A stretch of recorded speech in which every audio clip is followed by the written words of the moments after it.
It's like climbing up a mountain and then coming down it, you know what I mean? Hey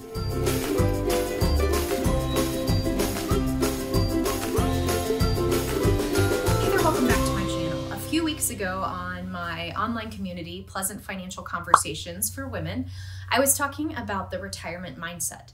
And I got such good feedback on it that I thought you might enjoy this content as well. So that's what I'm going to show you today. But before we get into that, don't forget to subscribe to this channel for a regular Pleasant Financial Conversation. All right, so what you're going to be seeing today are 5 new thoughts for you as you are going into retirement. So I give the analogy of climbing a mountain and descending a mountain to be like your working career and building your investments to the point of retirement, the peak of the mountain, and then coming down it, which is your retirement, and what it means to shift from the climbing side to the coming down side.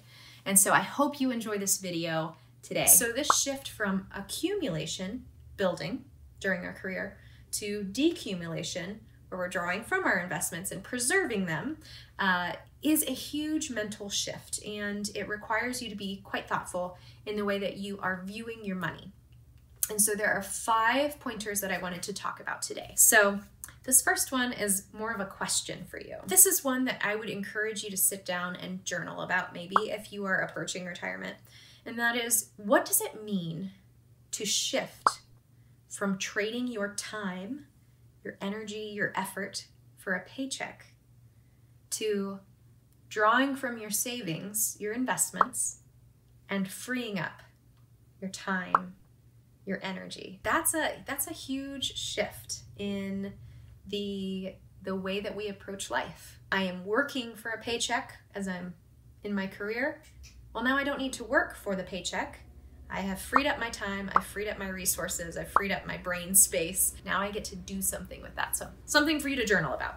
The second point I wanted to make is that when we start drawing from our investments, it feels really uncomfortable because, let's face it, you get used to, as you go through your career, as you're building up that nest egg for yourself, you kind of have those mile markers that like, you go, oh, I can't believe I'm there. I hit that $50,000 mark. Oh, now I'm in 6 figures. Oh my goodness, I have $250,000 saved up for retirement. Oh my goodness, I just hit 7 figures with my savings. These are huge. And you get used to that rhythm of slowly building it over time. Yes, you have the market blips that you overcome, but once you step into retirement and you start drawing from your investments, they don't grow in the same way. And you're no longer watching a number get big, you're starting to watch a number get smaller.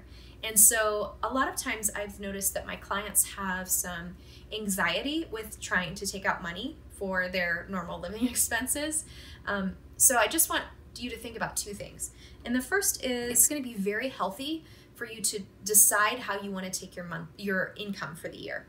There's 2 main ways people do that. Either they take a monthly draw from their investments, or they take a chunk out at the beginning of the year, put it in their bank account, and then you draw that down for the rest of the year and then repeat annually, taking chunks out. I often hear from clients on the phone the trepidation that they have in taking money out of their account. And it's a shame from my perspective, because I think, hey, you're the one that accumulated this throughout your lifetime. Good for you. Take that money out and be happy about it. Don't take that money out and be like anxious about it. But yeah, so when you have to make those unexpected or unplanned distributions, that's where the anxiety comes in. So make it planned. Item number 3. Okay, so oftentimes I see with retirees, if they have children, we know that in our life, as our children age, they become more like equals to us. And so retirement is a very interesting time where you're kind of equals, and sometimes the parents start to defer to the children because there's, new technologies and the children are up on different things. But you are in 2 very different stages of life, especially when it comes to money. And so your child, if they are in the accumulator stage, they are making their decisions based on growing their investments. That is their main goal. For them to consult you as you are preserving your investments, drawing down from them, they are not going to see things the same way as you. And so oftentimes I see parents and children either like get into an argument, or the parents start to feel bad about the way that they're investing. And really it's because there's that dissonance. The child does not understand, even though they're a full-grown adult, maybe 30s or 40s, and maybe well-versed in investments. It's a different mentality to be on the decumulation side. And so that leads actually into my very next point, which there are certain products and investments that are appropriate for the accumulation side, and there are certain products and investments that are appropriate for the decumulation side. I noticed in this group there were a couple of you that asked me about annuities and whether they are a good thing or a bad thing. And to be honest, I'm very neutral on annuities. I think they are just a tool. For some people, they make a lot of sense and they add a lot of great value. For other people, they don't make a lot of sense and they can be just kind of expensive. So it really does depend on how the annuity is crafted, because not all annuities are alike, and what kind of benefits they give you. So there's all different ways that you can construct them. I'm not going to go into the depths of annuities today. I think you would get rather bored, but happy to have that conversation with you individually. On the income side, where you're really trying to preserve your investments, your main goal is not to run out of money, right? And so the investment makeup just becomes a lot different in the decumulator side versus the accumulator side, where you can take a lot more risk. You probably want everything liquid, and there's just some different decisions to make. So just be aware of that as you think about your children weighing in on your finances. And I'm curious if you're watching this and like if you've had any conversations with your adult children, comment below and just tell me kind of what they were telling you about. The fourth, oh no, that was number 4. That was number 4. So we're going into number 5. This is the last point I wanted to make. It's kind of a similar type of idea as children weighing in. When you are in the decumulation side of your life, it is very important the way that you draw from your investments, because if you draw in the incorrect way, or if you tap unnecessary taxes or penalties, it can damage your financial situation fairly drastically. Oftentimes I see people have multiple advisors when they are in the accumulation stage of life. So they might have their 401k advisor, spouse's 401k advisor, and their advisor. That's all well and good, and what I often hear them say is that they are diversifying their advisors. They don't want all of their eggs in one basket. And that might work on the accumulation side because you're just trying to grow your money as fast as possible. When you have multiple advisors, you inherently become the quarterback. You have to manage all of the advisors that you're working with. So if let's say you have 3 advisors and they each have different pools of your money.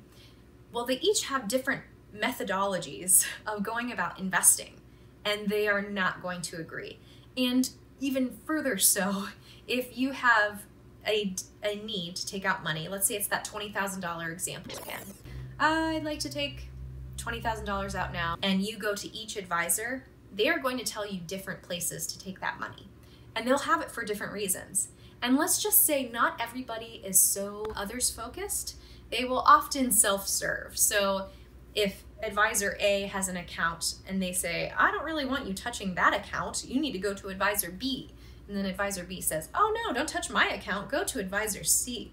You will not know which is the best way to move, but you are the quarterback and you are going to be the one to decide that. So I often encourage when people are getting into retirement to streamline who their advisor is. Obviously, I want to be that advisor for you, or I wouldn't be having this conversation. When you have one person running the plan, the long-term plan, those hiccups that happen along the way where you have out of the ordinary draw from your investments, that person has the big picture scope to look at your plan to say, okay, we weren't intending to do this, but we need to, so if I take it from X account, well, I know that I won't have any penalties there, or Y account will have a little bit of taxes. Maybe I'm okay with that this year, maybe I'm not. They will be able to make all of those decisions on your behalf. Of course, there's some of you that are well-versed in your finances. You know the rules for your taxes. You know the rules for investments. You know when a good time is to buy or when a bad time is to sell. And you might be able to make that decision and be the quarterback and continue having multiple advisors. But what I often see is that people don't have that acumen for investments.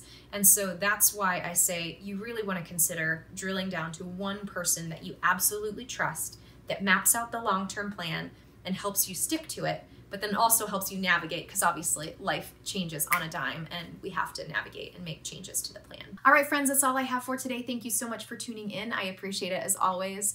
If you are interested in having a conversation about what it means to approach retirement and trying to figure out how is this income going to work, what are my options, how long is it going to last, those are the types of conversations I love to have. So go to our website, www.pleasantwealth.com, to have that conversation. You just click Get Started and set your first meeting. I'll look forward to seeing you then. Take care.